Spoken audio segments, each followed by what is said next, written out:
I'm Sarah Royal. And I'm Lauren Kelly. And we are the co-hosts and co-creators of the Enough Wicker Intellectualizing the Golden Girls podcast. All right, I can pick up a cue. Picture it.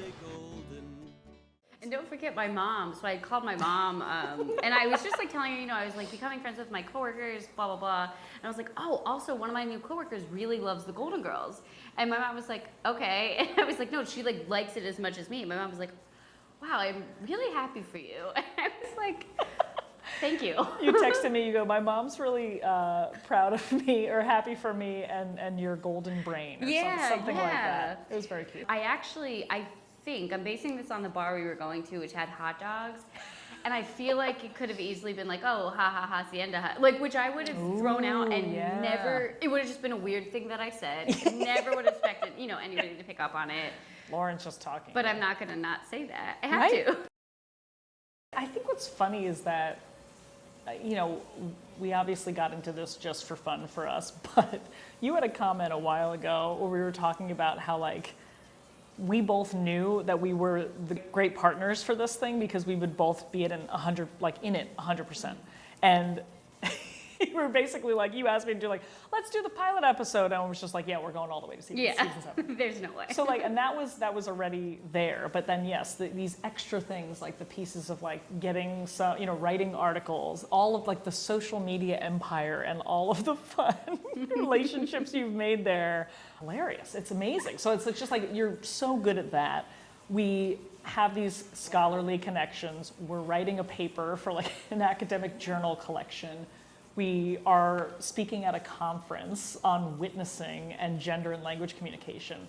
So, literally we're open to whatever it is, as long as it stimulates us intellectually and connects Golden Girls fans of any shape or form, even if you're consider yourself a fan but haven't even thought deeply about the show before. Yeah. So whatever. It's all so much fun. And the thing that is most surprising to me is I'm even more into this show. I actually thought I would be I can't watch it. Now the only reason I say I can't watch it is that's a couple episodes ahead. It's my homework planning. Yeah. Yeah, exactly. I'm not ready to take notes at this time, so I can't. Exactly.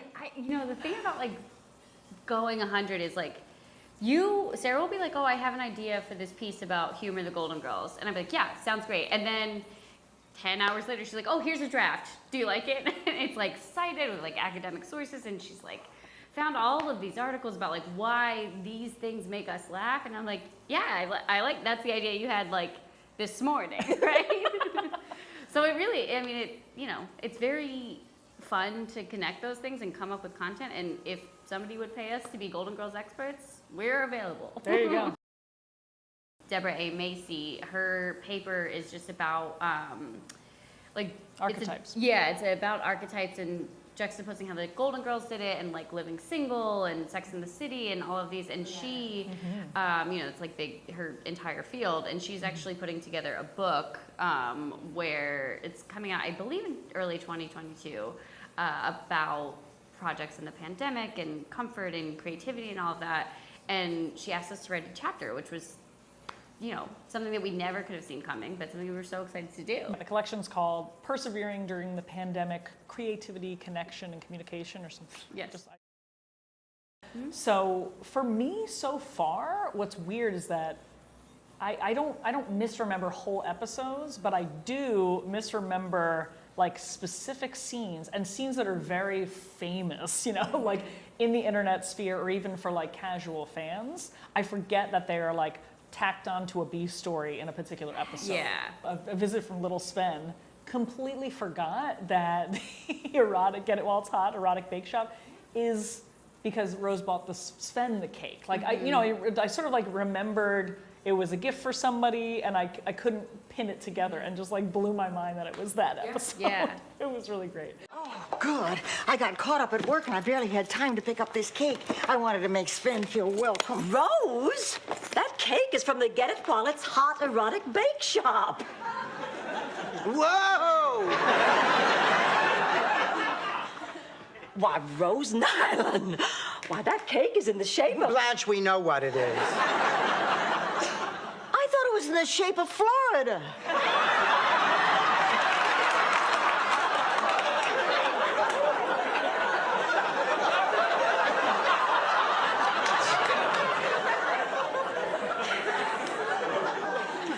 reminds me, I gotta give Charlie Milburn a call. If this cake reminds you of Charlie Milburn, we could both give him a call.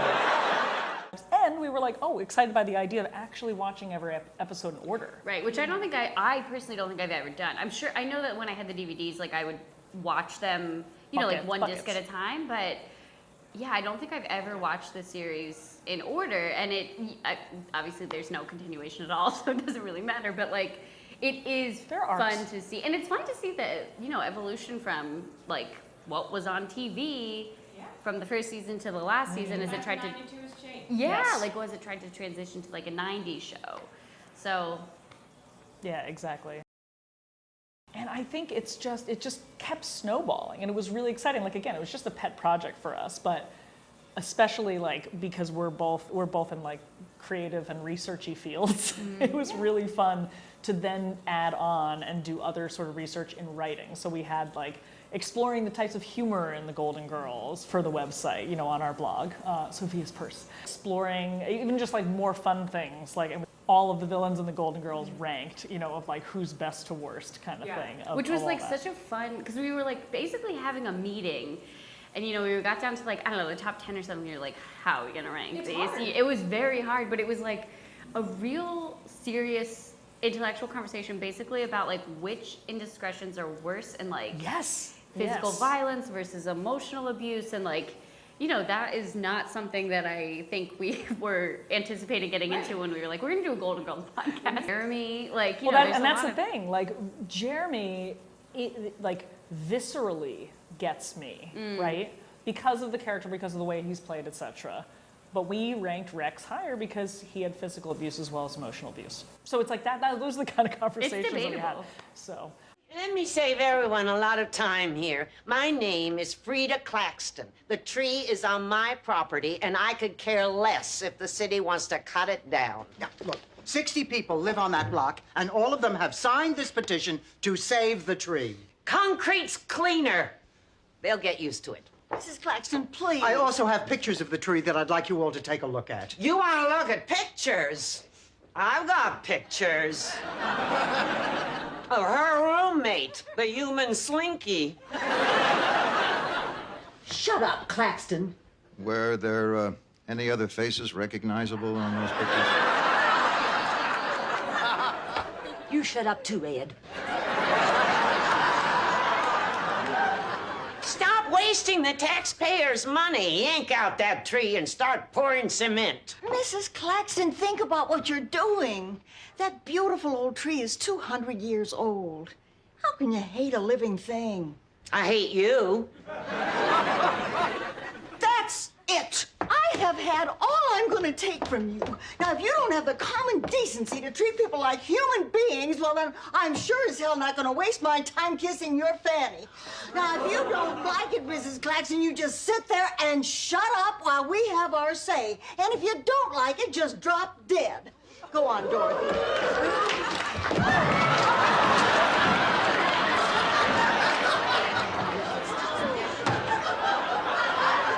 We put this thing out into the world.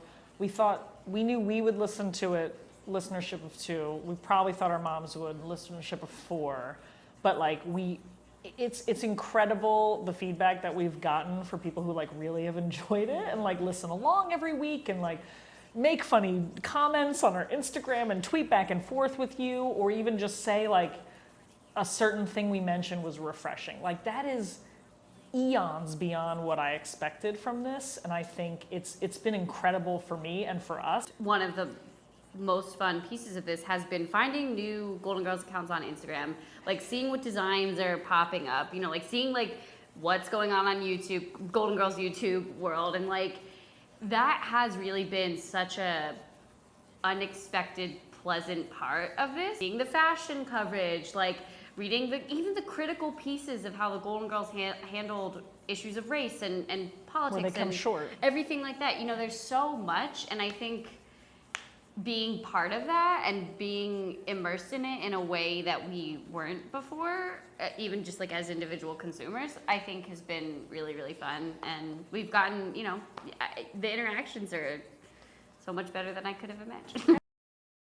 Everything. And it just, we're older, you Yeah. know, and we're settled with partners we weren't before. And it's thinking about relationships, thinking about how friendship connects when you have, you know, you're settling down and what Yeah. you think your life's going to look like. And I think that's my favorite part of the show. If I had to pick like one theme, is that your life may not turn out the way you want it to, but you can always start over. Yeah. And I think one of the big pieces is there's such a value placed on friendship, which I think in adulthood, sometimes that is downplayed a bit. I do think there's a little bit of a... Even in teenagedom. Yeah, there's a little bit of like a social reckoning around that and saying like, of course romantic partnerships are fulfilling and important and, you know, all of these things, but so are friendships and so, you know, familial relationships, but sometimes your birth family isn't exactly what you thought they were going to be, or even if they are, there's never a problem with expanding the people you love and your circle.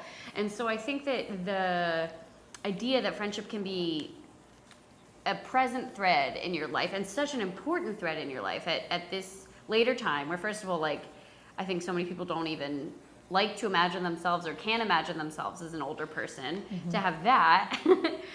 And then to just, you know, like, your friends are important and friendship has always been so important to me. And I think that that's sort of my big connection to it is, you know, you always have your friends, and that's, you should invest in those relationships and you should cultivate them because they are as important as all of these other relationships that society says are.